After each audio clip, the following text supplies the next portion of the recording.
Brasil é um país racista. Por mais que muitas pessoas insistam em dizer que o nosso país é miscigenado, que essa mistura de raças torna todo mundo igual, essas falas são nada mais do que características de um discurso que reforça o racismo estrutural da nossa sociedade. Criar, educar e garantir para crianças e jovens pretos oportunidades mais justas e igualitárias é desafio de todos nós, que só será possível através de mais acesso a uma educação antirracista e mais chances reais de mudanças estruturais. Eu sou a Júlia e sou a mãe da Cora. E eu sou a Tayla, mãe do Francisco e da Tereza. E esse podcast é Coisa de Mãe. Esse com certeza não é um caminho fácil, mas que pode ser possível através de informação. Por isso, hoje, no episódio do Mil e Uma Tretas, vamos conversar sobre um tema extremamente importante, que é o Criando Crianças Antirracistas. E para esse bate-papo fundamental, nós convidamos duas pessoas que nós admiramos muito. Primeiramente, ela, que se intitula nas redes sociais como intelectual diferentona, a escritora, palestrante, professora efetiva da Universidade Federal da Bahia e fundadora da Escola Afro-Brasileira Maria Filipa, mãe de Ana Bárbara Carini. E ele que assume o papel de pai chato na roda de amigos e que faz questão de, através do humor, questionar as funções do paternar em suas redes sociais. O ator, apresentador, escritor e palestrante, pai do Augusto e do Hugo, Tadeu França. Muito bem-vindo. Já nos encontramos Obrigado. Por aí, agora sim, aqui, né? Sim, que bom. Estou muito feliz. Obrigado aí pelo Gente, espaço muito de feliz. trocar essa ideia com vocês. Muito legal. Muito obrigada, gente. A gente estava conversando aqui no off, que eu estava esperando por Bárbara há um tempão e que bom que deu certo. Eu tô feliz que aconteceu. Acho que a gente tem que começar esse bate-papo perguntando para vocês. Eu acho que é uma pergunta que vai nos levar para muitos caminhos, né? Quais são os maiores desafios que vocês têm encontrado nos últimos anos criando crianças pretas no nosso país? Vocês já trouxeram a dimensão da Escola Maria Filipa, né? Eu acho que a minha percepção de criar, de educar crianças negras no nosso país vai para além da minha filha, Iana. Eu acho que isso se expandiu para outras crianças, para um coletivo de crianças negras que a gente educa, tanto em Salvador quanto no projeto de expansão para o Rio de Janeiro. Eu acho que o desafio principal que a gente vai encontrar é o reconhecimento dessa criança em um lugar da própria infância, o reconhecimento da criança enquanto criança. Há um processo de não reconhecimento dessa dimensão etária de pessoas negras, porque como nós fomos historicamente animalizados, todas as características humanas elas foram retiradas de nós fomos destituídos de algumas características, né? Então, pessoas negras foram destituídas da característica de performar gênero, por exemplo, né? O próprio entendimento da mulheridade. A mulher negra, ela não é vista dentro do escopo universal como mulher. Tudo que, na luta de gênero, geralmente a gente busca pautar, né? Como uma perspectiva de reconhecimento das múltiplas mulheres, né? Olha, tudo bem, a pessoa pode ser do lar, mas ser mulher não é só ser do lar. Olha, a pessoa pode ser recatada, mas ser mulher não é só ser recatada. Então, se construiu socialmente no imaginário coletivo um padrão do ser mulher. E esse padrão universal do ser mulher, ele não é aplicado para mulheres negras, que são sempre vistas como fortes, né? Elas que se resolvem. Não sentem dor. Dor de nenhuma natureza. O outro. Esse lugar do outro. Esse lugar desse outro que não está nesse escopo da universalização do ser mulher. Essa é uma característica da animalização de pessoas negras, né? E o não reconhecimento etário está posto também. Então, é só um preto. O menino Miguel, de 5 anos, quando ele é abandonado dentro de um elevador para ele se virar, é impossível imaginar isso ocorrendo com uma criança branca. Uhum. As pessoas reconheceriam a dimensão etária de uma criança branca de 5 anos. Que loucura. E uma dimensão de dependência, necessidade de tutelamento daquela criança. Isso está posto para crianças negras porque são pretas, né? Então, eu diria que esse reconhecimento da criança negra enquanto criança, e aí sendo criança, um sujeito que requer carinho, que requer afeto, que requer cuidado, que requer tutela. Enfim, eu vou dar o espaço para o Tadeu, mas eu posso trazer exemplos, até mesmo dentro da própria Escola Maria Filipa. Quando a gente começa, A gente começa com uma escola esmagadoramente negra, né, com profissionais majoritariamente negros, mas que essas profissionais, sobretudo, majoritariamente mulheres, reproduziam a violência social que elas viviam nos seus pares, né? Então, de cara, eu lembro que eu fiquei muito chocada, né? Isso está presente, por exemplo, na pesquisa da Liane Cavalheiro, do Silêncio do Lar, o Silêncio Escolar, um livro que ela publica de uma pesquisa do início dos anos 2000, mas eu vou vivenciar isso na prática, na escola, quando eu vejo crianças negras sendo colocadas, por exemplo, em colchonetes, sem o devido cuidado, assim, sem um paninho, um travesseirinho, enquanto que para a criança branca tinha uma estrutura do soninho. E ali eu vou percebendo recorrência disso, e eu falo, cara, tem um marcador racial aqui. É na sutileza. É né? na sutileza. Né? Recorrentemente, crianças negras chorando por quaisquer razões que sejam, e com pouco colo, enquanto que rapidamente uma criança branca, isso pensando ali as criancinhas de 2 anos, né, que é o nosso Império Inca, né, são as crianças menores da nossa escola. As criancinhas de 2 anos, uma criança branca chorando, rapidamente ela tem colo, rapidamente ela tem assistência. Tem um entendimento de uma força que é pautada para pessoas negras, que não vai ver a quem, não vai ver a idade, não vai ver gênero, não vai ver absolutamente nada. Então, espera-se que aquela criança de 2 anos se resolva, que ela dê conta dos problemas dela, sejam físicos, emocionais, sejam eles quais forem. No meu caso aqui, que eu acho importante frisar nesse recorte, a minha família é interracial. Os meus filhos, eles socialmente vão ser lidos como brancos, mesmo tendo puxado os traços. Então, meu filho mais velho, Augusto, de 5 anos, ele é cacheado, né? Então, eu acho que o meu maior desafio, primeiro é entender que a gente é aldeia.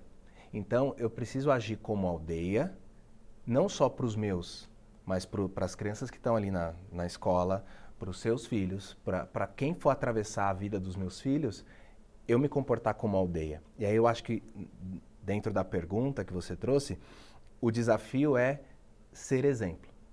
Então, como é que eu vou falar, criança, seja antirracista, se eu não pratiquei isso de dentro para fora, se eu não comecei em mim, entendeu? Se eu não...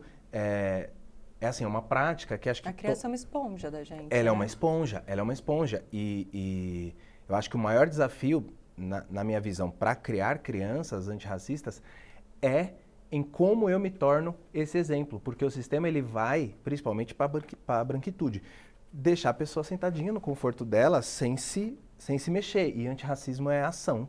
Antirracismo é movimento. Não adianta... Você pode ler quantos livros quiserem, estudar o tanto que for. É necessário? Tem que se letrar, né? É importantíssimo. Mas se aquilo não vira prática, se aquilo não vira diálogo, se aquilo não vira criação de referência, de nada vai adiantar. Um exemplo que eu gosto de sempre trazer quando eu vou falar sobre como que você tenta criar seu filho de uma maneira antirracista.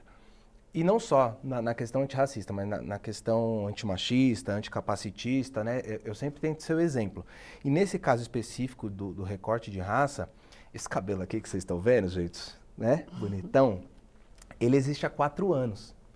Por quê? Dos 8 anos aos 32, dos 8 anos aos 32, eu raspei. Eu raspei para caber, eu raspei para pertencer. Isso inspirou, inclusive, a história do meu livro, né? Google Carneiro Peludo, que é um livro sobre anti-bullying e anti-racismo nas escolas, que conta um pouco desse processo que muitos meninos e meninas negras passam, né? Meninas alisam, meninos raspam para pertencer. Lá atrás eu raspava para parecer o Ronaldinho, porque eu não podia parecer Tom Cruise, eu não podia parecer Paquito da Xuxa, igual os outros amiguinhos. Eu não podia ser o noivinho da festa junina. E aí, quando meu filho chegou, eu já estava há muito tempo dentro daquela armadura do Tadeu careca, sem barba, e pelo fato de ser negro de pele clara, eu tinha muita passabilidade. Então, na hora que eu virei pai, meu filho com 6 meses, pandemia, eu dentro de casa, eu me olhava no espelho e falei, eu tenho o mesmo rosto há 24 anos, eu não sei, tipo assim, o que tem depois disso aqui, né? E aí eu comecei a fazer a transição capilar muito por conta da chegada do Augusto.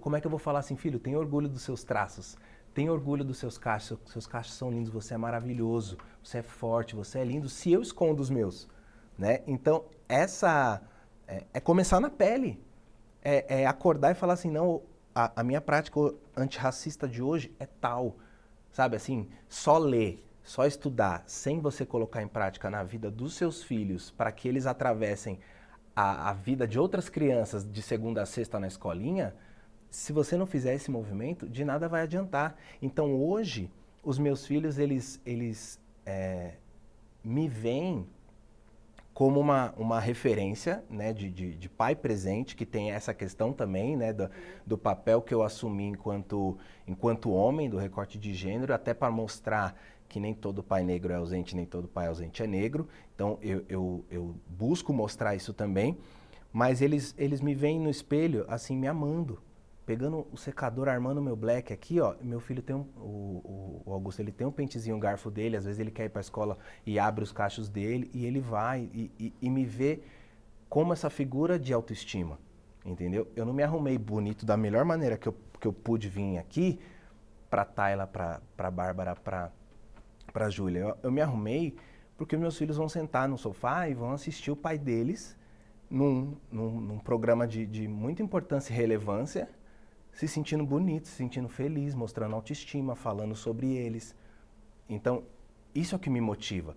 Então, o desafio da criação de crianças antirracistas é quais ações eu vou tomar para ser exemplo para eles, porque o não fazer nada já está sendo um exemplo. Sim. O não se levantar da cadeira e ir lá na escola do seu filho questionar se a Lei 10.639 de 2003 está sendo aplicada, já é uma... Então, se você não se levanta, aquilo já é um exemplo, entendeu? Então, acho que passa muito nesse lugar, assim, da gente se colocar, desse antirracismo sair de nós primeiro, para que através do exemplo a gente consiga fazê-los tatear essas primeiras noções aí do mundo, né? Quando você fala, né, que é esse básico deles se reconhecerem como criança, nessa infância, né? Uhum. Eu li aqui, obviamente para mim foi novo, né? Onde tem uma pesquisa que reconhece que o preconceito racial afeta a saúde, o desenvolvimento de crianças e adolescentes. Uma declaração oficial sobre o assunto comparou o racismo como uma doença mesmo, socialmente transmissível, que é repassada e ensinada de geração em geração, né? E para completar, a tensão de viver o tempo todo, impossibilidade de sofrer discriminação, afeta negativamente não só a mente, como o corpo dessas crianças. Né? O mecanismo biológico gerado pelo estresse crônico leva a níveis aumentados e prolongados de hormônios como o cortisol, levando a reações inflamatórias que predispõem os indivíduos a doenças crônicas. Eu li, marquei aqui, eu falei, sim, como, né? Como, enfim, eu não tinha... É que também tem um ponto assim, quando a gente chama alguns sistemas de opressão de doença, a gente sempre vai buscar uma cura, né? A gente sempre vai tentar se mexer para buscar uma cura. Só que muitas vezes a cura e buscar essa cura parte do interesse de pessoas que não estão nem aí para essa cura, que se beneficiam desse sistema de opressão e assim, ó, vão ouvir o episódio, legal, vai entrar aqui, vai sair por aqui e vai continuar sem buscar a cura. E aí os nossos, a cada 23 minutos, vão continuar morrendo, sabe assim? Então, eu acho que para além da questão doença, eu acho que que existem alguns termos que quando a gente usa, na minha visão, tá? Claro. Quando a gente usa determinados termos, meio que parece que a gente terceiriza, né? Terceiriza a resolução para algo que está, às vezes, muito inacessível, tipo, muito distante. Tira a responsabilidade também, responsabilidade. né? Então, assim, se é doença, tipo, tá, vou esperar alguém fazer a vacina disso, sabe? Então, eu espero aqui, e eu acho que não, eu acho que é você levantar, levantar. Não. E a gente ter essa... Eu não estou discordando dos dados trazidos, mas é mais para a gente também amplificar quando a gente patologiza coisas que são claro, em comportamento humano, né, de intenção, de você, mesmo que estruturalmente, às vezes num viés inconsciente, mas você está fazendo aquilo, a gente tem que mudar comportamento, a gente tem que se mexer para que esse comportamento mude, para que a nossa sociedade, e principalmente as nossas crianças, que é o que a gente quer educar, quer criar, para que essas crianças se livrem disso de uma certa forma e a gente consiga amenizar um pouco dessa dor, entendeu? Porque realmente eu não tinha ideia de que isso afetava uma saúde, obviamente a saúde psicológica, isso, né, é inquestionável, mas eu não imaginava que influenciava em doenças físicas dessas crianças, né, em viver nessas situações de discriminação ou de abusos, enfim, imagino que existam outras situações. Então, quando eu li, eu fiquei realmente, enfim, impactada. É impactante. Uma outra informação que eu tenho que vem para uma próxima pergunta é que foram feita uma pesquisa entre 147 pais e mães e 96% disseram que só tem esse papo com os filhos quando completam 8 anos. E ainda assim, muitas vezes, ele é estimulado por algum evento que acontece. Então, a criança vem, presencia alguma situação, vivencia alguma discriminação e aí os pais vão conversar sobre racismo. E aí, aqui fala que claramente crianças de 6 anos já reconhecem situações de injustiça e preconceito e discriminação. Existe uma idade para se falar, para conversar com os nossos filhos? Para abrir o tema? Para abrir o tema, para conversar? Olha, eu acho uma pergunta muito massa. Porque eu não sei se a gente precisa abrir o tema sobre racismo. Eu aposto muito, e tanto a minha atuação profissional, né, como educadora, como escritora, como mãe, que a gente precisa, assim, discutir raça com as crianças, mas na esfera do poder. Eu acho que a gente pode, a qualquer momento, começar a falar com as crianças sobre potência. Isso aí. É uma perspectiva de pedagogia do reforço positivo. Isso, tipo, é o pilar fundamental da escola que eu idealizei. Eu converso com as professoras e falo, cara, eu não quero ouvir ninguém aqui falando de racismo com a criança. A gente está falando aqui de uma primeira infância, né? De educação infantil, a gente está falando de educação fundamental. E você pensando dentro da sua própria casa, você imagine você criar um repertório de poder para essas crianças. Isso não apenas para a criança negra, óbvio, que para a criança negra, para a criança indígena, isso é fundamental, mas para crianças todas. Por quê? Porque a gente só vai construir um paradigma, né, uma noção coletiva de uma humanidade igualitária se a gente sai de um campo meramente retórico de que somos todos iguais e a gente passa a construir igualdade nesse lugar imaginário. Então, assim, desde muito cedo é submeter seu filho, sua filha a brinquedos afirmativos, né? Que mostrem o quanto que a cultura negra ela tem que estar presente em todos os espaços. A literaturas positivadoras.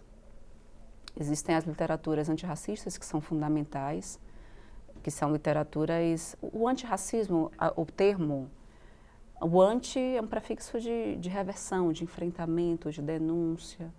Então, o antirracismo ele orbita em torno da agência do racismo. Tem uma questão até bem complexa em torno do antirracismo, que é a lógica dele ser fadado ao fracasso. Isso filosoficamente está posto, é pesado a gente falar, né? E aí eu não quero desiludir as pessoas em torno de serem antirracistas. Mas a gente, no antirracismo, a gente vive resolvendo o problema criado pelo racismo. Então, alguém diz que seu cabelo é de Bombril, aí você vai lá, faz um vídeo no Instagram, você escreve um livro. Você vai, enquanto educador, educadora, vai para a escola, faz uma prática pedagógica antirracista, mostrando que seu cabelo é incrível. Meu crespo é de rainha, vai trabalhar uma série de literaturas importantes para mostrar que seu cabelo é belo. Que bom ou ruim é um atributo moral humano. Para garantir respeito para a gente, humanidade para a gente, né? Exato, que cabelo é um filamento sem vida, um filamento de queratina, não é bom ou ruim, não fez nada para ninguém, né? Então você vai construir um trabalho pedagógico pautado num problema criado pelo racismo. As pessoas vão dizer, olha, você é feio, você é feia. Aí o que é que a gente faz? A gente faz um desfile de moda afro, a gente mostra pessoas negras belíssimas, A gente faz murais na escola, a gente mostra para nossa criança em casa pessoas negras belas. Por quê? Porque ela sofreu um racismo na escola, aquela criança. Ou seja, é uma resposta. Sempre o antirracismo ele vem sempre em um lugar de resposta. Então, se ele vem na retaguarda do racismo, é o racismo que dita as regras. É o racismo que está à frente. A gente só fica respondendo. É uma vida toda... Cansa, hein? Cansa pra caramba. É uma vida toda em torno de um problema que o outro criou. Né? Então, pessoas negras merecem morrer, vidas negras importam. Vocês são burros, não, nós produzimos intelectualidade, lê aqui falando de tal, não sei o quê. Então, a gente está sempre respondendo. Então, por isso que tem setores, né? Os movimentos sociais negros são diversos e tem setores dos movimentos sociais negros que vão ser adeptos de outras perspectivas que não antirracistas. Mas eu gosto do antirracismo no sentido da construção de políticas públicas. A gente precisa denunciar para entender que existe um problema e enfrentar o problema, encontrar a cura, né? Então, eu penso muito mais por essa esfera da positivação. Então, trazer literaturas que vão para além, inclusive, podem ter literaturas antirracistas, que são aquelas que geralmente é uma reversão. Então, geralmente, a personagem começa ali se odiando, não gosta do cabelo, não gosta da cor da pele, não gosta da família. E aí tem alguma história, que é a moral da história, que no final do livro ela se ama. Né? Então, são literaturas antirracistas. Você pode ter literatura que a menina já comece feliz. Né? Você pode ter literatura que a criança já comece altiva, que a criança já ama em matemática, que ela já se acha uma princesa, que são literaturas afropositivadoras, do início ao fim, que é o sonho de consumo nosso para um futuro próximo, né? De que as crianças sejam assim, que elas não precisem passar por processos de superação. Infelizmente, a branquitude, inclusive progressista brasileira, ama uma superação, né? Assim, um esforço, uma coisa... Eu trocaria uma vida tranquila, eu trocaria minha vida por uma vida tranquila muito facilmente. Total. Então, desde que essa criança chega, pela via que ela chegar, se for por uma via de gestação, de adoção, do momento que ela chega para você, ela precisa ser potencializada em todas as suas dimensões, com todas as estratégias que você puder. Então, brinquedos afirmativos, literatura, vestimentas, acessos culturais, né? Enfim, espaços culturais que sejam repletos de representatividade, porque para a criança, para o adulto, a representatividade ela é muito bacana, porque ela opera em um lugar diferente da criança. A representatividade para o adulto é um espaço de segurança. Eu me sinto segura numa roda de samba. Sim. Me sinto segura, estou à vontade. Nesse espaço eu não vou ser apontada, eu não vou ser olhada, não vou ser julgada, não vou ter minha bolsa revistada, eu me sinto segura. Para a criança é um lugar de autoprojeção. A representatividade é aquele lugar de que onde eu me vejo, eu me projeto. Então, se a gente apresenta um repertório gigantesco de pessoas negras em diferentes espaços de poder da sociedade para essa criança, desde muito cedo, ela vai se projetar. Então, não há uma questão de idade. Inclusive, em Salvador, a escola afro-brasileira que eu idealizei, a gente tem esse problema, que as pessoas acham que é uma escola de luta contra o racismo. Então, as pessoas não entenderam bem o que é a escola. E aí a gente acaba tendo problemas que as pessoas não matriculam os filhos na escola. A escola tem 6 anos e é sempre uma luta econômica para manter o projeto, porque é um projeto que não se paga, porque as pessoas, mesmo as famílias negras de Salvador, acham que é uma educação dura. E não é uma educação só sobre muito poder. Pelo contrário, né? É leve. É só para dizer que a humanidade surgiu na África. Cada turma que elas estudam é chamada de um reino, de um império africano, ameríndio.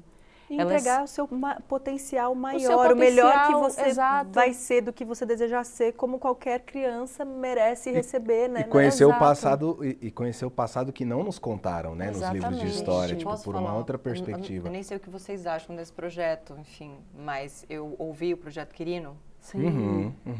Gente, eu fiquei, eu nem sei dizer o que eu fiquei. Eu comecei a ouvir, eu falei, não é possível. O projeto é um podcast, quem quiser ouvir, eu indico, para mim foi muito importante. É incrível. E eu fiquei assim, caraca, tudo que me ensinaram da humanidade é mentira. Tudo que eu aprendi na escola sobre o descobrimento do Brasil, mentira. Tudo que está nos nossos livros e literaturas, brancas e brancas e brancas. Tipo, é tudo distorcido, tudo contado de uma forma completamente diferente. Eu fiquei assustadíssima. E aí Eu falei, o ninguém faz desafio- nada com isso? Então, e aí o Como é que desafio ninguém faz nada com isso? voltar e vocês, a branquitude, recolher esses cacos, entendeu? Porque a gente precisa construir novas narrativas em cima das nossas crianças, da criação dessas referências. Eu até somaria o que a Bárbara falou, né, dessa potencialização, a criação de referência de convívio. Sim. Então, Com certeza. você olhar à sua volta, a sua bolha, se tem só uma bolha branca. Com certeza. A sua criança não brinca com crianças pretas. E aí, quando brinca, é a filha numa relação verticalizada e não horizontalizada, né? Com a filha da empregada, com a filha do porteiro. Ele não vai ter a referência do poder que a gente conta. Porque senão o poder vai ficar também só na boneca, né? Vai ficar só também na literatura, que é super importante da criança se ver, mas no caso dos meus filhos, eu tenho a tatuagem aqui do personagem do meu livro e uma frase: você é forte, você é maravilhoso, que é o que eu falo para eles no espelho. Então a gente vai, faz um exercício, a gente se olha: você é forte, você é maravilhoso. Aí eles estão na fase de completar frase, né, jogralzinho: você é forte, você é maravilhoso, coisa mais fofa. Esse empoderamento, ele também passa por alguns momentos de conversas difíceis, que às vezes a gente não estava preparado para ter. Por exemplo, eu estava perto das Olimpíadas começarem, teve um programa de esporte que passou uma matéria, chamava Minha Medalha, Minhas Medalhas. Passou uma matéria da Rafaela Silva, do judô, né? E a gente celebrou muito as lutas dela, não sei o quê. E antes das Olimpíadas começar, fizeram essa matéria para ela meio que contar a trajetória dela no judô até a medalha de ouro na Rio 2016. E aí ela falou uma frase na entrevista que gerou um momento de emoção na entrevista, que meu filho perguntou por que ela estava chorando, porque ele estava vendo os flashes da luta, ela, né, Ippon, ganhando e tal. E a frase que ela falou foi o seguinte: antigamente levantavam o vidro do carro com medo de eu roubar. Hoje abaixam o vidro para me cumprimentar. Então, por conta dessa medalha, abaixam o vidro para me cumprimentar. E aí ela chorou, e ele perguntou para mim por que ela estava, né, chorando e tal, não entendeu. E aí eu tive que explicar para ele, assim, de um jeito, né, um pouco mais leve, mas se a gente parar para pensar, ela precisou, Rafaela Silva, uma mulher preta, ela precisou não desistir do judô quando ela não tinha kimono e dinheiro, né, lá atrás. Ela precisou se preparar por 4 anos num ciclo olímpico, precisou ser eliminada em Londres 2012, precisou lutar contra as maiores judocas do planeta para chegar lá, ganhar uma medalha, para daí sim, oi, Rafaela, e sorrirem para ela.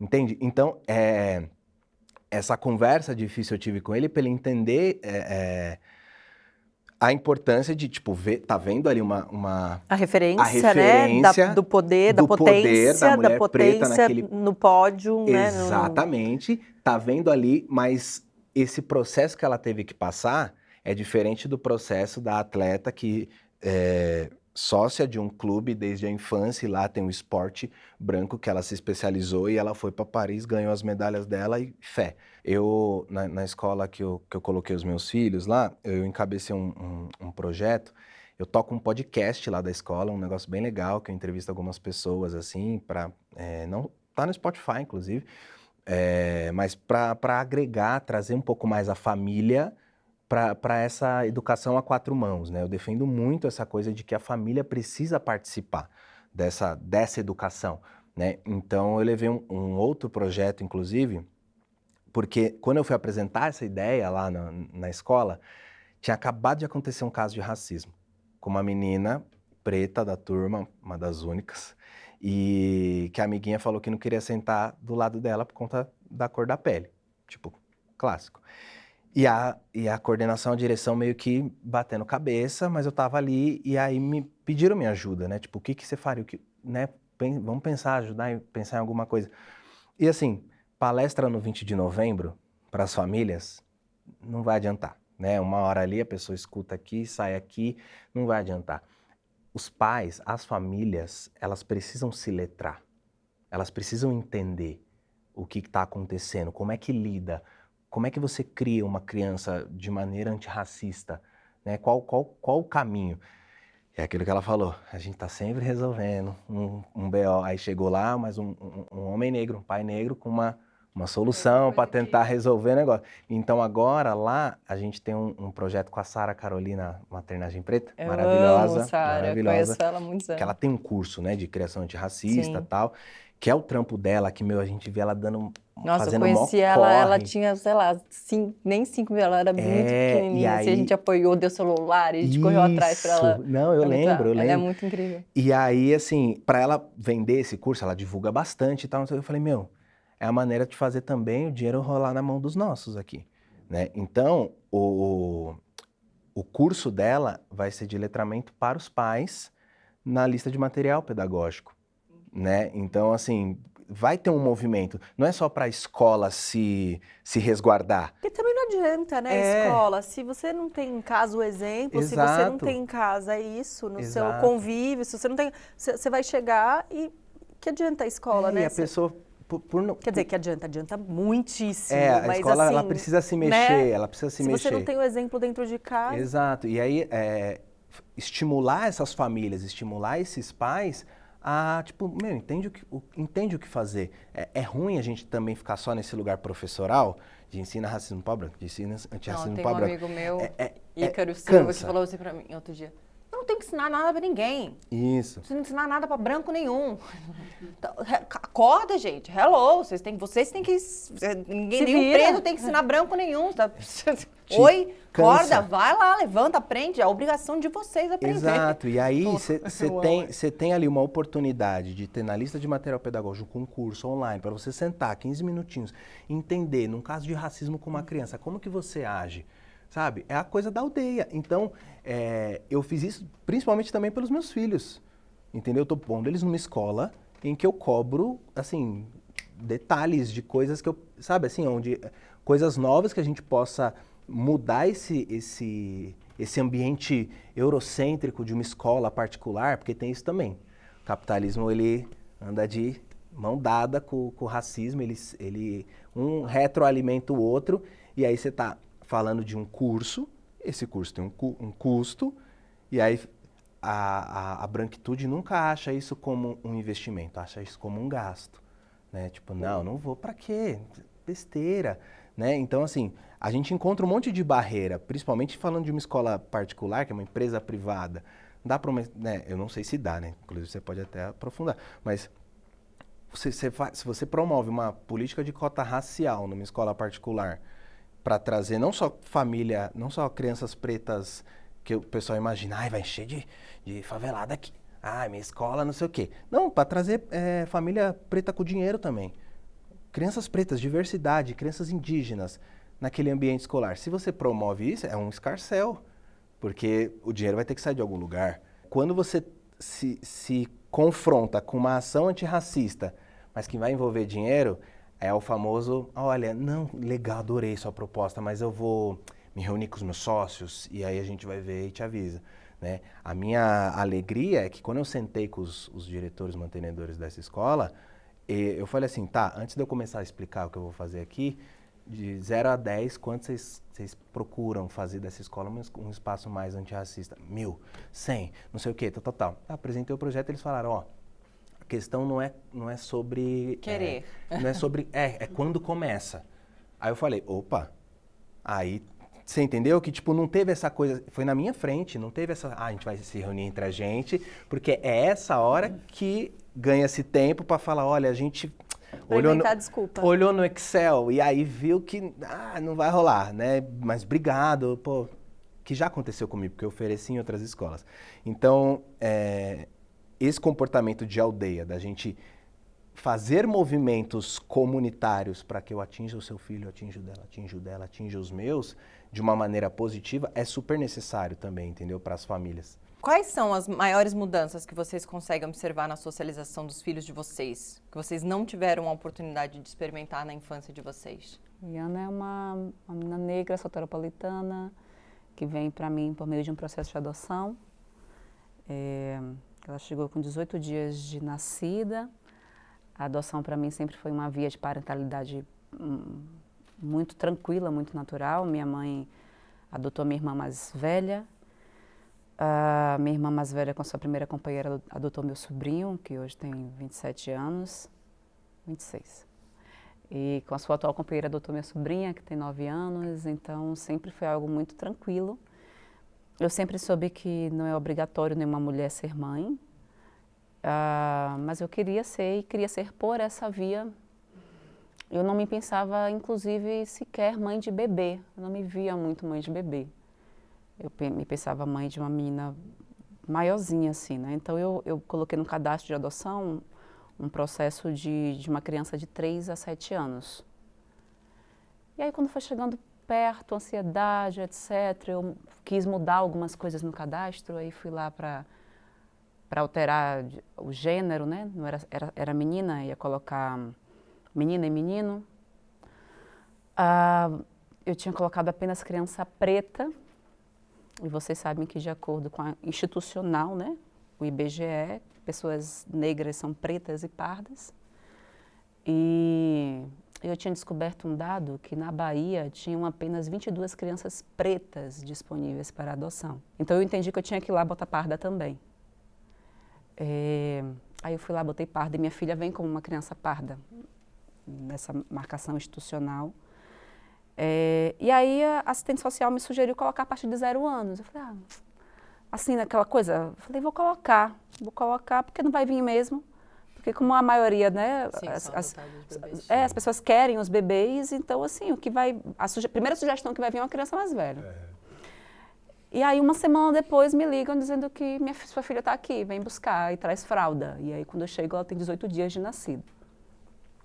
Mas o fato é que, quando o processo de adoção foi deferido, 1 ano antes disso, meu processo durou 3 anos no total. Foram 2 anos de cadastro até o deferimento, mais 1 ano de fila, né?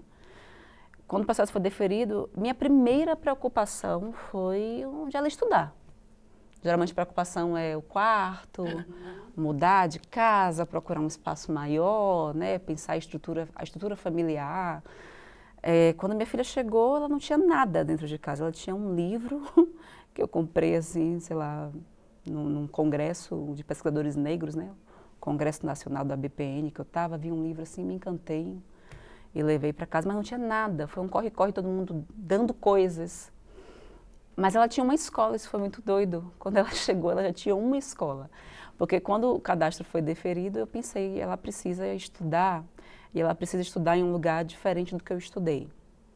Não é só um lugar diferente do que eu estudei, é com uma perspectiva diferente da que eu estudei. Eu estudei numa perspectiva de que a minha ancestralidade começou na escravidão.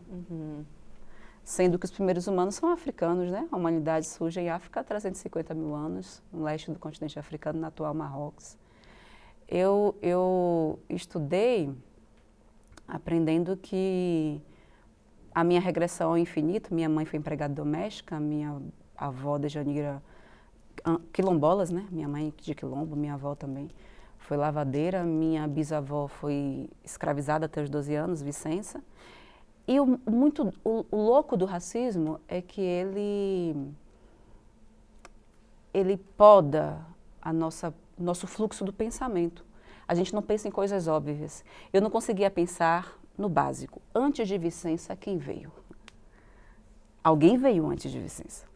Mas parecia que a minha história parou de fato numa escravidão, que é uma narrativa única, brancocêntrica, ocidental, brasileira, oriunda do racismo estrutural, para perpetuar um sistema de coisas, para que a gente siga acreditando que a gente vem de escravo e que a gente não tem mérito ancestral, portanto nós não somos nada, perspectiva Sankofa, né? A gente não sabe responder, né? Tipo, não, porque eu sou descendente italiano de português, mas a gente não sabe, né? Tipo, eu sou descendente de Benedito e Adalto. A gente não tem isso, né? Então eu queria que minha filha tivesse essas raízes, ela soubesse que antes da minha bisavó, pode ter vindo uma guerreira de Daomé, uma Candace de Meroé, uma rainha cuxita, pode ter vindo uma matemática quemética, uma filósofa achante, pode ter vindo tanta coisa genial, porque de fato é onde é o berço, é o velho mundo efetivo, é o continente africano. Então eu queria contar essa história para minha filha, né? Eu queria que minha filha ela gostasse de matemática, né? É muito comum pessoas negras, a gente ouvir na favela. Isso não acontece com as pessoas brancas, mesmo as pessoas brancas menos propensas às exatas, por exemplo. Ninguém vai te dizer que matemática é difícil na sua casa, sabe? As pessoas, elas sempre vão acreditar na sua potencialidade e vão te potencializar para isso. A gente tem uma lógica de que é difícil, tudo que é de exatas, que matemática é difícil, etc. Eu sempre gostava muito, eu fiz química, né? Mas eu era muito tímida nesse lugar. Eu achava que, tá, eu vou tentar para ver o que é que dá, mas eu não sei se é tão possível assim. E eu queria que minha filha soubesse que a matemática surgiu no continente africano, com o osso de lebombo, com o ábaco e xango, com os jogos de búzio, com os jogos mancala, com a geometria fractal, com a geometria das tranças nagô, com os papiros matemáticos, né? Papiro de Aimés, papiro do Cairo, papiros... Eu queria que minha filha acessasse uma riqueza absurda que eu não acessei e que eu tive que percorrer um caminho solitário muito grande para conquistar. Né? Que é quando com 27 anos eu me torno doutora. Eu ia te perguntar aí, como você chegou nesse conhecimento? Eu no último ano do doutorado, eu falo, cara, tem um problema comigo. Eu estou terminando um doutorado, eu fiz uma graduação, um mestrado, um doutorado, e eu nunca li uma pessoa negra. Eu me formei a intelectual que eu não vi. Eu me formei a partir de um espelho quebrado. Só que eu sempre tive, eu não me julgava a pessoa mais inteligente em termos específicos de conteúdo. Tinham pessoas que tiravam notas de 10, né, constantemente, mas eu me julgava a pessoa inteligente, mais inteligente do ponto estratégico que eu conheci na vida. Eu construí estratégias e eu percorri aquele caminho da minha estratégia. Então, estrategicamente, eu não surtei no último ano do meu doutorado. Eu entendi que tinha um problema com a minha formação, mas eu sabia que eu precisava terminar o doutorado para melhorar o meu salário. E eu já tinha conseguido tirar minha mãe da cozinha da casa dos outros. Eu precisava também pagar uma faculdade para o meu irmão, para minha irmã, e foi o que eu fiz. Meu irmão hoje é engenheiro mecânico, eu sou a caçula, né? Mas é aquilo que a Luísa Bairros disse, uma sobe e puxa a outra. Paguei a faculdade de pedagogia da minha irmã, que hoje é diretora da escola que eu idealizei para minha filha. Então, quando chegou no final do doutorado, que eu defendi, peguei o título, eu sacudi a poeira dos pés e eu falei, agora eu vou percorrer outros caminhos. Então, foi um processo de busca absurdo. E uma coisa ia conectando com outra. Eu acessava um artigo, lia alguma coisa interessante, aí eu já ia nas referências bibliográficas do artigo, aí eu já anotava todos os livros que aquele artigo citava, e eu acessava aqueles livros, e eu lia aquilo. E foi um processo em rede. Toda a pesquisa que eu fazia na universidade, eu parei, não fazia mais sentido para mim. Eu precisava me reconhecer como uma pensadora, como uma intelectual, que eu não conseguia. Cara, eu era genial, eu fui a doutora mais jovem da minha universidade, sendo negra, periférica, filha de empregada doméstica, aos 27 anos, só que eu não conseguia reconhecer a minha potência, porque eu achava que eu estava em um lugar de favor. A gente se sabota, né? Total, mas não é nem a gente, é a sociedade que constrói isso na gente. Porque para mim faz uma grande diferença quando eu descobri, caramba, eu não estou na universidade de favor. Né? As universidades mais antigas do mundo foram os meus ancestrais que construíram. Né? As casas da vida na África, que eram faculdades em Alexandria, por exemplo, de astronomia, de matemática, de medicina. O Asset, que foi uma grande universidade em Luxor, né? Em Kemet, conhecido como Egito, era um grande centro intelectual da antiguidade. Timbuktu, uma universidade africana que teve cerca de 35 mil estudantes.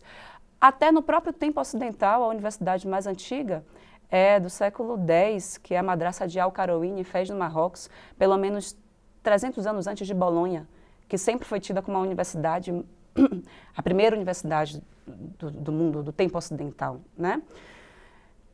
Se eu tivesse pensado sobre isso, que meus ancestrais não só construíram a universidade, por exemplo, a primeira universidade do Brasil é a faculdade, a FAMEB, né, a Faculdade de Medicina da Bahia, que é de 1808. Se eu tivesse entendido que meus ancestrais não construíram apenas bloco a bloco, manualmente, mas sim intelectualmente, os conhecimentos, tudo, para mim faria toda a diferença. Eu não sei onde eu estaria hoje, eu falo isso para minha filha. Eu falo, cara, a tua formação é incrível, incrível. Porque se eu estou onde eu estou hoje, intelectualmente, até economicamente, eu consegui ajudar tantas pessoas e sigo ajudando tantas pessoas hoje, tendo todo esse histórico de negação. Imagina se eu tivesse os acessos, eu não sei onde eu estaria. E é isso que eu quero para você. Mas eu quero isso para você no seu lugar, no seu tempo. Eu olho para minha filha hoje, ela não vai ser doutora. Minha filha não vai ser da matemática. Minha filha, ela é muito, enfim, ela é livre. Das humanas. Nem digo nem humanas, pode ser humanas. Ela é muito corporal, eu acho que ela vai ser alguma coisa... Das artes. Enfim, ela pode ser uma doutora das artes, né? Mas não é a pegada dela muito de leitura, de estudo. Ela é do movimento. Ela dá 500 mil AU dentro de casa. Ela planta bananeira, Vixe, igual a ponte. Ela é do minha é igual. corpo, né? E tá tudo bem, vai. Até porque é um processo histórico, né? Minha mãe, quando ela olha para mim, ela vê a última possibilidade da nossa família, ela me diz assim... Karine não vai pegar em vassouras, Karine vai pegar em livro. Era a última alternativa dela, porque minha mãe teve os 4 filhos, né? A minha irmã mais velha trabalhou de tudo que pôde. Vendeu flores no sinal, bateu de porta em porta vendendo panela de alumínio, foi babá, empregada doméstica, cuidadora de idosos. Quando chegou em mim, minha mãe falou, algo tem que acontecer aqui, você tem que estudar. Minha mãe, que não tinha formação básica, segue sem ter formação básica. Então, ela rompeu o ciclo escravagista da nossa família, de uma avó que era escravizada, de uma bisavó escravizada, de uma avó lavadeira, de uma mãe empregada doméstica. Ela diz, não, Karine vai ser diferente. E ela me possibilita isso. Então, eu devo o que eu sou à minha ancestralidade, a um ciclo histórico de mulheres negras incríveis. E minha filha é a continuidade dessa história. Então, ela tem que ir para além, ela tem que superar por incorporação. Então, eu digo que minha filha, ela tem uma subjetividade, um psiquismo de um lugar de altivez muito diferente do que eu tive. Eu era a pessoa que eu não queria cagar na entrada nem na saída, não queria ser notada. Eu falava baixo, me expressava de um modo muito introspectivo. Eu tenho um livro que fala sobre isso, Querido Estudante Negro, né? Dessa construção de uma timidez programada socialmente para pessoas negras. Pessoas que são altamente espóticas, comunicativas em suas casas, mas que chega num ambiente que ela se sente estrangeira, como a universidade, como espaços embranquecidos quaisquer, elas vão gerar um embotamento. Ah, eu sou tímida. Não, você não é tímida. Ah, já vi muito. Né? Você não está se reconhecendo nesse espaço como pertencente a ele. E bem comum, aliás, né? Muito comum. E os que parecem com você estão trabalhando, te servindo e num lugar de subalternidade. E aí você acaba mesmo estando ali né, naquele lugar, você se acha subalterno, você é o convidado da festa e você se acha o subalterno. E você se vincula às pessoas que são suas semelhantes. Né? Acho que a gente pode até chamar o Saque da Mãe, que é um casal, sim, vamos lá, falando sobre essa necessidade de reconhecer, de se reconhecer. Oi, Tayla. Oi, Júlia. Tudo bem? Então, meu nome é Rodrigo, sou pai da Luísa. Vânia, mãe da Luísa, de 4 anos, e eu vim aqui para contar minha treta. Eu sou casada com um homem negro e a Luísa estuda num colégio particular aqui do Rio, bastante elitizado, em que a maioria dos colegas é branco, né? E ela frequentemente questiona a gente por que os amigos são diferentes dela, né? São brancos e ela não. Então, essa questão da representatividade é muito forte. E uma das coisas que eu acho importante falar é que a gente tem um grande problema nesse país. Qual é o grande problema?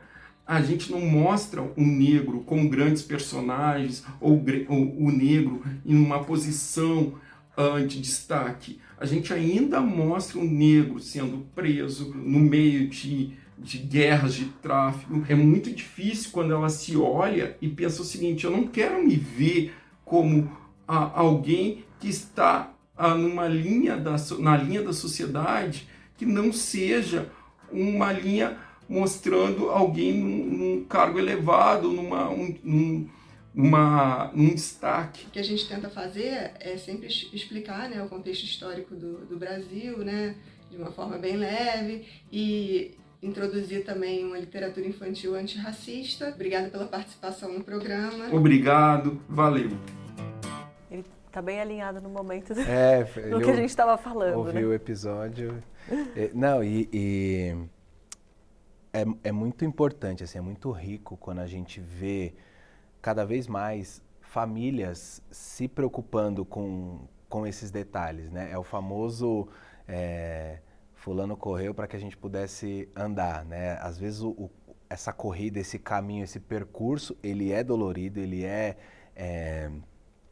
dói, ele machuca muito, mas é para ver os nossos filhos sendo livres, né? Para que a sua filha, por exemplo, possa dar as cambalhotas e tudo mais. Você contou uma trajetória riquíssima aqui de muito esforço, do interrompimento ali da quebra do ciclo da sua mãe, das suas ancestrais.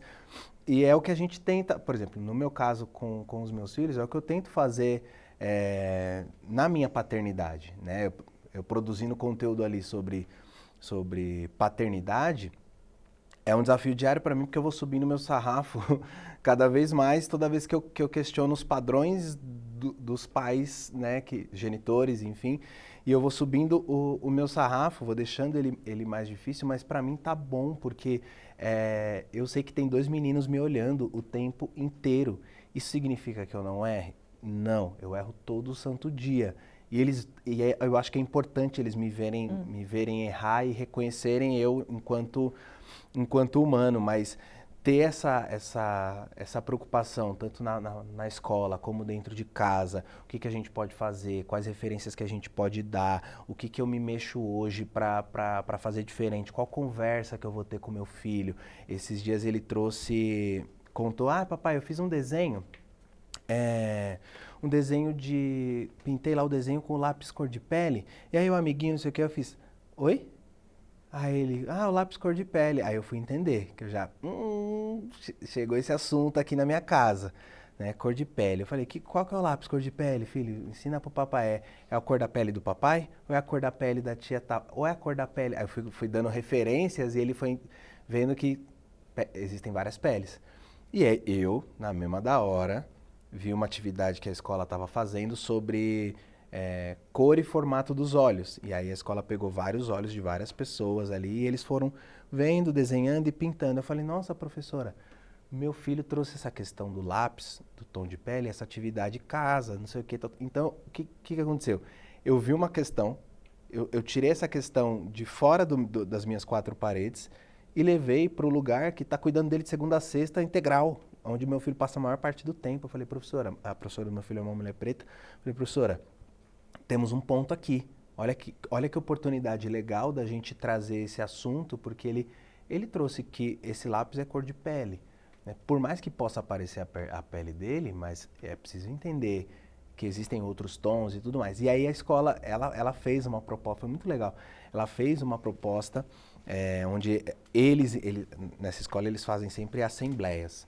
Então, eles decidem as respostas coletivamente das coisas ali. Então, eles vão discutindo, conversando, e através dessa assembleia, lá eles adotam o esquema de escola democrática, então de perguntar, de ouvir todas as opiniões e tudo mais. Eles chegaram aos nomes para os lápis, né, os riscadores de cor ali. É importante que a gente esteja o tempo inteiro ligado, e não estou falando só do pai preto, da mãe preta, a mãe branca também. Principalmente, entendeu? Principalmente. Chegou lá no CLESAP, lá, a liçãozinha, o que seu filho fez, sabe? O projeto político-pedagógico da escola, os projetos que vão acontecer, aonde está inserido isso? Então, a gente tem que se mexer, né? Então, é legal ver esse depoimento dessa família se preocupando nessa quebra de ciclo, de como que a filha deles, naquele espaço majoritariamente branco, vai ser recebida.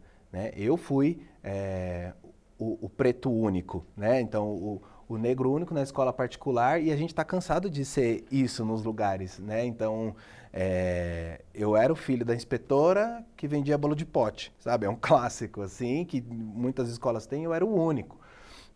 Então a gente tem que começar a lutar para esse cenário mudar, entendeu? Então as famílias precisam se engajar cada vez mais, principalmente no ambiente escolar, para a gente, né, fortalecer a criação antirracista das crianças. Né? A gente está falando, né, com um público muito amplo, a gente espera sempre furar a bolha, assim, então acho que tem algumas coisas que, se for possível, né, de poder ajudar esses pais que não sabem muitas vezes como agir em algumas situações. Então, como vocês ensinam os filhos a reagirem a situações racistas? Existe, né?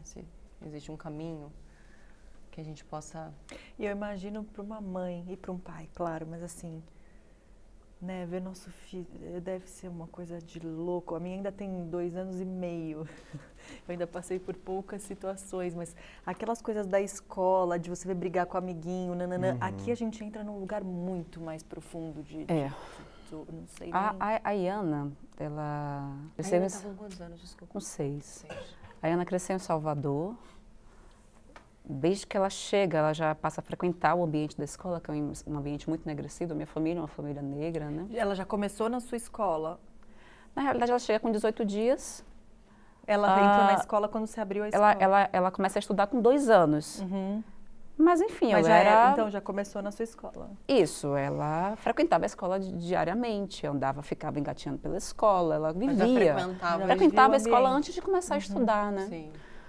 Então, ela vivia espaços muito negros e eu sempre fiz questão de viver isso em Salvador, né? Então, festas, eventos culturais negros, restaurantes negros, não só pelo Black Money, mas pelo esse senso de representatividade, de estar segura. Eu busquei isso, desde o momento que eu construí consciência crítica racial na minha vida, eu busco isso.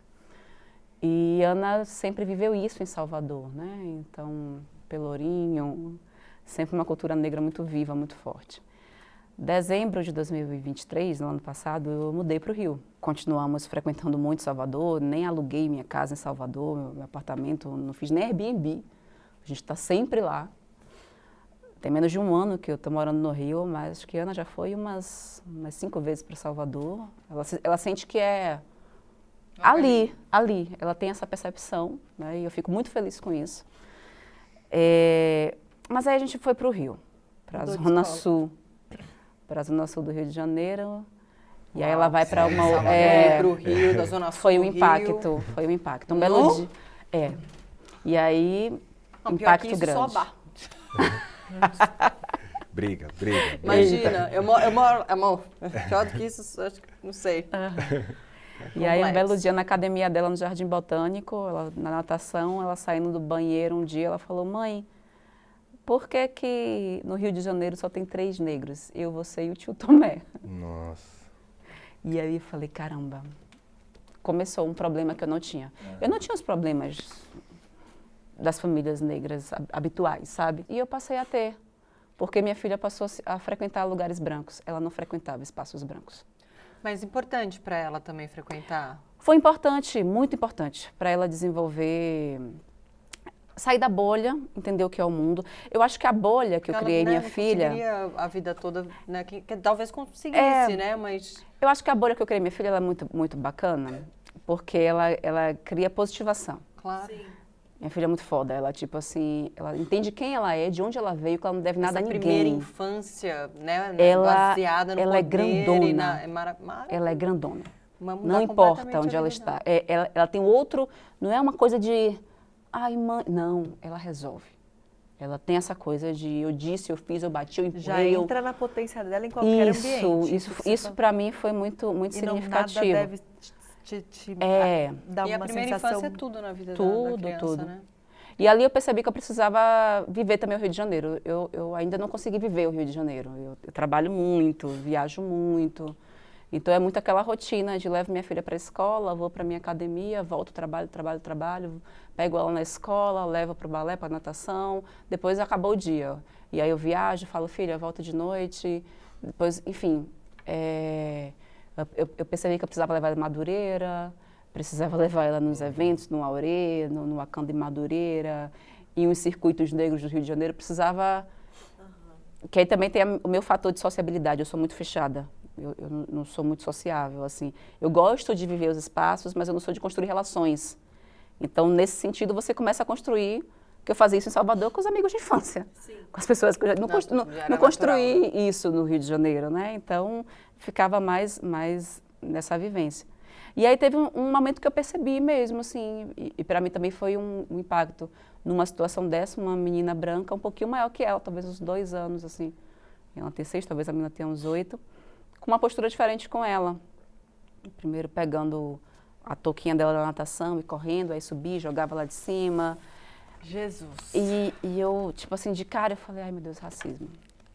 Mas, enfim, não vou abordar aqui, observei, senti aquela aquela estranheza, aquela falta de ar, fui para casa. Quando chegou na outra aula de natação, eu já vi a menina empurrando Iana para cair na piscina e depois brincando de bater no banheiro, mas uma brincadeira muito agressiva, de dar umas voadoras assim. E ali eu falei, não dá. E intervi. Uma cultura também de meninas brancas criadas por babás, e aí a babá não tem... Sim. É a babá que leva, é a babá que... E a babá não vai ter mesmo, é o trabalho dela, ela não consegue, né, trazer esse senso educativo para a criança, esse limite né? para a criança. E aí quando eu cheguei em casa, eu conversei com a Iana, falei, olha, aquilo que aquela sua amiguinha, como é o nome dela, ela falou, falei, o que ela faz não é bacana, perceba que ela não faz isso com as outras crianças que se parecem com ela. Ela faz isso com você porque ela observa você e percebe você de algum jeito menor que ela, eu não sei porquê. Então, tente não conviver com ela, tente se afastar dela. Essa é a perspectiva minha enquanto educadora, né? Tiago, meu companheiro, ele já tem uma outra perspectiva, né? Então, é tipo, se der uma voadora, deu um murro na cara, derrube ela. Tal. E aí foi essa chuva de Iana é belicosa, Iana é do bater, né? Então a gente tem trocas muito nesse sentido, de que tem outras vias de resolutividade. Eu converso muito com ela sobre isso. E aí ele traz isso, fala, já deu, né? A menina vai para casa com ouro roxo, coitado, na próxima. Mas para mim foi um impacto, porque eu criei minha filha em uma bolha, não é uma bolha de proteção, foi uma bolha que eu criei para ela e que coube outras crianças, não apenas negras. Isso é muito interessante, né? A escola, ela tem muitas famílias brancas. É uma escola com perfil de famílias muito... um perfil interracial. Esse é o perfil da escola. Mas você vai ter famílias negras e você vai ter famílias brancas, né? E as famílias brancas que matriculam os filhos na escola é muito desse lugar de, tipo, a gente precisa construir uma contranarrativa. Meu filho, ele frequenta todos os lugares que o poder é branco, que o mundo é branco, que a estética é branca, que a religião é branca, que é tudo branco, né? E a gente está trazendo ele para cá para ele entender que os outros existem e que são igualmente potentes, né? Então, ela vem dessa bolha para um universo muito branco, que é a Zona Sul do Rio de Janeiro. E aí a gente vai pensando, mas como ela teve um fortalecimento na primeira infância muito significativo, ela se desembola bem. Então aí eu conecto com aquela questão de que idade o antirracismo. Não precisa. Porque se você potencializa a criança, ela vai entender no momento. Você ensina para a criança que existia um fóssil de uma mulher negra que há 11.300 anos, que era o fóssil de Luzia, que foi encontrado na região de Minas Gerais, né, que pela datação fóssil do isótopo 14 lá determinou o tempo de vida dela, e pela reconstituição facial, os traços negroides, e que houve uma expansão marítmica africana, a criança vai ver isso. Você não precisa dizer para ela que não foi Pedro Álvares Cabral que descobriu o Brasil. Você só diz que existiam povos originários e que essa mulher preta estava aqui há 11.300 anos. Quando ela chegar numa outra narrativa, em uma outra escola, que disseram que foi Pedro Álvares Cabral que... Ela fala, peraí, eu estou vendo aqui um confronto de narrativas. A história que eu tenho é essa, a história que você traz é essa. Quais são os seus argumentos para fundamentar essa narrativa? É sobre isso. O que a gente pauta não é uma negativa em termos do que os brancos produziram, o fim da Europa na escola, não é sobre isso. É sobre o fim do eurocentrismo. Só que a branquitude ela é tão centralizadora que ou é o eurocentrismo ou não é nada. Ou não é nada. É tipo um espantamento quando você normaliza ensinar a mitologia grega, então beleza, Medusa e Minotauro, só que se você vai falar de mitologia africana, tá ensinando macumba pro meu filho, né?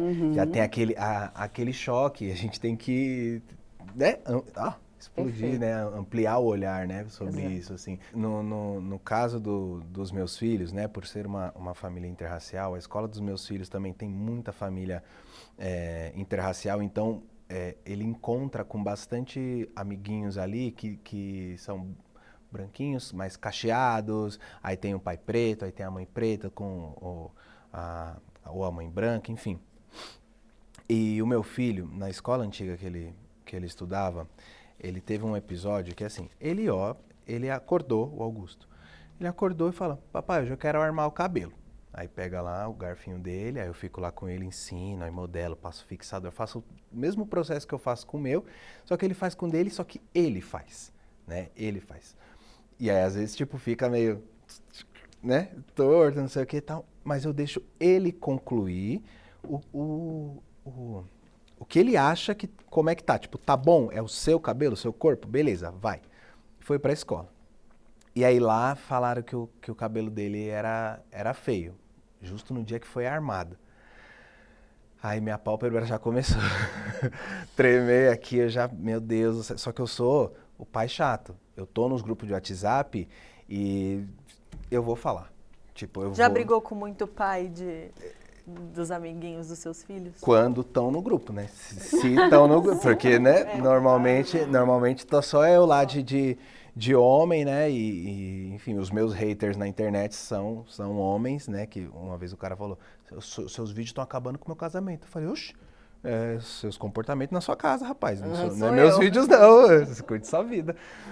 E aí, eu joguei no grupo, falei, ó, as crianças falaram que o cabelo do meu filho, hoje foi, né, ele armou os cachos, então foi volumoso, tal, não sei o que, falou que o cabelo dele era feio, e tal, e a gente tem... Aí eu comecei, né? Palestrei, textão, ainda no final vendi meu livro.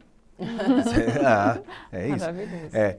Final vendi meu livro. Aí veio um pai no privado. Nossa, Tadeu, pelo amor de Deus, eu acho que foi minha filha, não sei o que, tal, me desculpa. Aí veio um outro. Eu acho que foi o meu filho, não sei o que, tal. Então meio que começaram a se acusar ali e tal. Mas de uma certa maneira, eu percebi que aquele chacoalhão despertou naquelas famílias do tipo assim, pode ter sido meu filho, porque de repente eu nunca ensinei nada, nunca falei nada sobre o assunto, então pode ser que ele tenha reproduzido. Então sabe aquela coceira de tipo, agora não tem como não fazer nada, né? Só que aí teve acho que uns 2 dias depois, e no convívio ali, meu filho quis ir com o cabelo abaixado. Aí chegou porque meu cabelo não fica escorrido. Aí eu, voltei lá em 1996, que daqui a pouco ele vai pedir pra raspar. E aí já foi muito gatilho pra mim e tal. E eu conversando com a minha esposa e conversei muito com ele e tal. Mas ao mesmo tempo eu falei, assim como eu deixei ele mexer no próprio cabelo, armar o próprio cabelo e ir com o cabelo que ele se sentia à vontade, eu vou fazer a vontade dele aqui. Né? Porque a princípio ele não falou que ele queria ir com o cabelo para baixo porque falaram que o armado era feio. Não, ele só hoje eu quero ir com ele para baixo, papai, deixa eu pentear e tal. Aí taquei ele gel. Eu penteei o cabelo dele igual novela das 6 de época, Chocolate com Pimenta. Sabe? Ficou assim. E aí ele no espelho mexendo e tal, não sei o que, só que o cacho começou a secar e fez... Meu, ele deu um show, e aí eu, tal, e aí ele foi pra escola daquele jeito. Só que passou o dia, secou e coisou. Beleza. Nisso, eu comecei a ver tanto a importância de deixar o meu filho, de respeitar o corpo do meu filho e as decisões que ele toma sobre o corpo dele, essa autonomia, né, e tal. Ele não deixa ninguém tocar no cabelo, assim como eu não deixo ninguém tocar no meu, né, eu não gosto que meu cabelo seja a pauta nos lugares, eu sei que ele chega antes de mim, normalmente, as pessoas já ficam olhando, eu entrei no Uber, o meu cabelo foi a pauta, difícil, como é que você faz pra deixar assim, como é que você lava, o famoso, né, como é que você cuida, eu falei, não, lavar, secar, sabe pentear. Sabe igual você? Tipo isso. Sabe aquele negócio que você faz no banheiro, shampoo, condicionador? Não, mas aí eu já trouxe o negócio pro meu lado, porque desse assunto eu já puxei paternidade. Aí descobri que ele não pagava a pensão, aí já comecei com os assuntos do meu vídeo ali, tipo de paternidade consciente, não sei o quê, então finalizamos. Chegamos num ponto. Dei ali uma reviravolta. Mas eu comecei a perceber que respeitar o meu filho, tendo essas leituras sobre o corpo dele, é super importante. Porém, a gente tem que estar atento nas motivações. O que motivou o meu filho a querer aquilo? E aí, se você percebe, se você está atento àquilo, você tem que agir, entendeu? Só que cansa. Pais brancos não precisam sentar com o filho, que nem eu sento com os meus, fala assim, filho, a gente vai num restaurante chique, hoje, num restaurante mó legal. E pode ser que as pessoas fiquem olhando pro cabelo do papai. Tipo, muitas pessoas ficam olhando pro cabelo do papai Você avisa. e o papai Você fique tem essa desconfortável, conversa. tem essa conversa, né? E aí eu só queria sair para comer, sabe? Com a minha família, jogar eles lá na área kids, olhar se eles estão bem, voltar, comer, chamar eles para... Porque assim, para além de eu chegar nos lugares, as pessoas olharem o meu cabelo e virar pauta, né? Ou querer tocar, que a minha vontade é sacar ali um machadão, né? Para além disso, é toda uma preparação, sabe? É uma preparação para me proteger de determinadas violências. E eles também, aos poucos, minha esposa é bastante assim, às vezes ela até mais que eu, porque quando acontece com a gente, às vezes a gente fica sem reação, né? Acontece a gente, será que é isso mesmo? A gente entra, às vezes, num processo de negação, a gente até decupar a informação, e em várias situações que eu passei, a minha esposa já veio, armadona, entrou na frente, pulou na bala, para me defender e brigando. Uma vez, a famosa confusão entre você não é morador desse prédio e você não tem uma vaga na garagem, tendo o meu carro aberto a cancela, e o segurança me abordou como se eu não fosse morador. E a minha esposa, eu falei, não, amor, não, acho que não precisa, já falamos.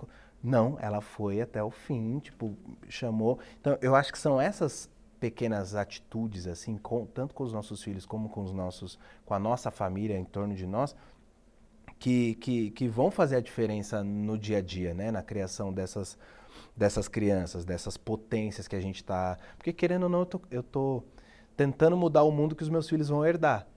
Talvez o mundo ideal eu não veja ainda na minha geração, mas que eu tô criando uns 2 moleque assim, ó, sabe? Tipo, que eu vou me orgulhar, e eu tenho certeza de que eles vão se orgulhar de mim, né? Tipo, tenho orgulho do meu pai, tenho orgulho do meu avô, mas foram criações diferentes. Então eu sei essa geração que quebra o ciclo de violência, de ausência, de autoestima, né? Dos meninos, enfim. Para mim é um baita orgulho, sabe? Assim, acho que é um caminho que eu escolhi seguir e não me arrependo, entendeu? A gente precisa puxar o fim. Não, gente, Juro, eu tenho já passou mais 20 já passou. Eu tenho 12 perguntas aqui que a gente não chegou, mas tem algo muito importante que vocês gostariam de complementar, faltou, de que falar, vocês acham que não... que seja importante. Próximo episódio estaremos de volta. Parte 2. Acho que o que eu quero deixar aqui, né, de reflexão para as famílias que querem abordar as temáticas raciais, né, no seu interior, que querem pensar essa ótica multicultural, né, sair de uma esfera eurocêntrica de socialização cultural e trazer outras culturas, é a gente pensar na paridade dessa socialização. Às vezes a gente socializa conhecimentos até com toda boa vontade possível, com toda a disposição bacana possível, mas porque a gente não teve formação efetiva para isso, a gente socializa reverberando essas hierarquias e perpetuando estereótipos. Então, às vezes, a cultura branca ela é sempre projetada em um lugar de intelectualidade, de que são os cientistas, os literatos, os filósofos, os artistas, os políticos institucionais, né? Enfim, estão na cena, no topo, em todos os complexos sociais. Essa é a representação das pessoas brancas dentro de uma perspectiva cultural. E aí, às vezes, a gente quer trazer a cultura negra e a gente traz em um lugar de folclorização. Uhum. Então, o que eu queria colocar é esse cuidado também para a gente, quando for... Não, vamos valorizar a cultura negra aqui dentro de casa, vamos valorizar a cultura negra aqui na escola, vamos. E aí, como é que a gente vai fazer? A gente vai trazer a capoeira, a gente vai trazer o samba, a gente vai trazer o maculelê, a gente vai trazer a feijoada, o acarajé, o tutu, a gente vai trazer turbante, cabelo, estética, roupa, tecido. Tudo isso é o que nós somos, tambor, né? Tudo isso é o que nós somos, mas a gente é para além disso. É algo que eu faço muita questão de ensinar, seja pela Escola Afro-Brasileira Maria Filipa, seja na dimensão estrita da minha casa com a minha filha, né? A gente está também na literatura. olha aqui quantas escritoras e quantos escritores negros incríveis nós temos e que falam de coisas para além de raça, né? A gente está também nas artes. Olha esse histórico. E aí a gente tem que pegar o histórico para além da diáspora escravagista mesmo, porque aí vão ser só histórias de superação. Mas vamos pegar um histórico lá atrás, que era só poder pelo poder mesmo, potência. A gente tem um histórico dentro das ciências, né? Olha aqui o pai da medicina, não é Hipócrates, o grego do século IV, antes da Era Comum, é Imhotep. Vamos estudar sobre Imhotep? Vamos ver sobre quem era esse africano de 2700, que era também um arquiteto, que era também um engenheiro, que além de desenvolver instrumentos cirúrgicos, desenvolveu mastabas, pirâmides, desenvolveu templos, fez tanta coisa incrível no continente africano. Vamos estudar, eu vim bem da química, né? Minha formação básica é química, depois do doutorado eu fiz filosofia, e eu estudei uma química grega. Mas e aquela química do processo de mumificação que era genial? Vamos contar uma história aqui desses unguentos que conservavam a matéria por 5.000 anos. Até hoje a gente tem múmia com matéria orgânica conservada. Isso é de uma ciência genial, de uma ciência que desenvolvia cerâmica 9.000 anos antes da Era Comum, ali na região do deserto do Saara, no cinturão do Sahel, de uma ciência que fundia metais e que construía tudo que a gente, que possibilitou a gente acessar tudo tudo isso é negro. E vai além da capoeira, e vai além do samba, vai além da passista. E aqui eu não estou querendo diminuir a capoeira, não estou querendo diminuir o samba. Só estou dizendo que não tem grau de paridade quando a gente vai pensar na cultura branca. E aí, como a gente foi desumanizado pelo atributo do intelecto, o ser humano é um animal racional, disseram que a gente não pensava e nos colocaram em uma subcategoria humana. Por isso que até hoje, ontologicamente, nos xingam de macacos, para dizer que nos saltos ontológicos humanos a gente não evoluiu aquela condição do Homo sapiens sapiens. Como nos retiraram a humanidade pelo intelecto, é pelo intelecto que a gente devolve ela. É mostrando para as nossas crianças, mostrando na escola, mostrando dentro de casa, que gente negra pensa, que gente negra produz. E contando uma história anterior a essa pré-história que nós fomos imersos, uma história de poder. Eu adoro falar de riqueza para minha filha. Eu adoro. Quando a gente vai ver África, na antiguidade, o rei Mansa Musa era o homem mais rico do mundo. Da antiguidade, era um homem africano. E a gente vai ter inúmeros faraós extremamente ricos, né, com templos cheios de ouro, repletos de muita riqueza. Infelizmente, tudo isso foi muito roubado, está nos museus europeus, né, enfim, estadunidenses, mas tem muita coisa ainda em África e que essas crianças podem saber dessas riquezas, que eu costumo até dizer, falar, as pessoas até brigam com a gente quando a gente pauta a cota. Imagine se a gente pautasse nossa riqueza de volta, né? Porque com certeza alguém de lá de trás era muito rico. Sim. E eu fui podada do direito de ter herança. A herança não é nenhum conceito negro. Sim. Quando a gente pensa em herança, eu quero, não vou herdar dívidas do meu pai, da minha mãe, não quero. Herança pra gente é um conceito branco, mas poderia ter sido nosso, né? Então, nessa ruptura histórica, o que é que existia antes que nos potencialize, que cria grau de paridade com a cultura branca, de um modo que a gente não coloque os brancos aqui produzindo poder e conhecimento, pessoas negras aqui produzindo entretenimento, numa cultura de folclorização do negro, e indígenas aqui produzindo artesanato. Não é assim que a gente educa crianças para a diversidade. Isso, pessoas extremamente com boa fé fazem por desconhecimento. Então a gente tem que realmente, não tem jeito, vai ter que ter um movimento de estudo, de aprofundamento, pra gente, e é ao longo da vida toda, eu vou morrer aprendendo. Sim. Eu amo aprender, eu sou uma pessoa que adora aprender.